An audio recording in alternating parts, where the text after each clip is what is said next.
Bangla academy সাহিত্য পুরস্কার প্রদান অনুষ্ঠানে পুরস্কৃতদের পেছনে দাঁড় করিয়ে ফটো সেশন করার প্রসঙ্গে লেখক ও প্রাবন্ধিক সলিমুল্লাহ খান বলেছেন, লোকজন বলছে আপনি পুরস্কার নিলেন কেন? আরে পুরস্কার নেওয়ার পরেই তো বেজ্জতিটা করেছে। বাংলা একাডেমি যদি সম্মান প্রদর্শন করতে না জানে তাহলে আমাদের কি করা উচিত? রোববার ঢাকা বিশ্ববিদ্যালয়ের কেন্দ্রীয় গ্রন্থাগারের পাশে হাকিম চত্বরে জাতীয় কবিতা উৎসবের সমাপনী দিনে আয়োজিত এক সেমিনারে তিনি কথা বলেন। এর আগে শনিবার বিকেলে অমর ২১ বইমেলার উদ্বোধনী অনুষ্ঠানে বাংলা একাডেমি সাহিত্য পুরস্কার প্রদান করা হয়। এরপর পুরস্কৃতদের পেছনে দাঁড় করিয়ে সারা হয় পুরস্কারের ফটো সেশন পর্ব, যা নিয়ে সামাজিক যোগাযোগ মাধ্যমে ব্যাপক সমালোচনা সৃষ্টি হয়। এ প্রসঙ্গে সলিমুল্লাহ খান বলেন, বাংলা একাডেমি পুরস্কার প্রদানের অনুষ্ঠান নিয়ে অনেক ট্রল করছে। আমাকে জিজ্ঞাসা করেছে ছাত্রদের সামনে বসিয়ে আপনারা পেছনে দাঁড়িয়েছিলেন কেন? আমি বলেছি তারা ক্ষমতার প্রতীক হিসেবে বসেছে। বাংলা একাডেমি যদি মানুষকে সম্মান প্রদর্শন করতে না জানে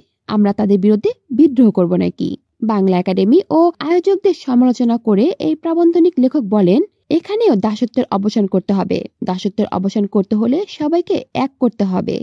কলি শিকদার, বাংলা নিউজ নেটওয়ার্ক।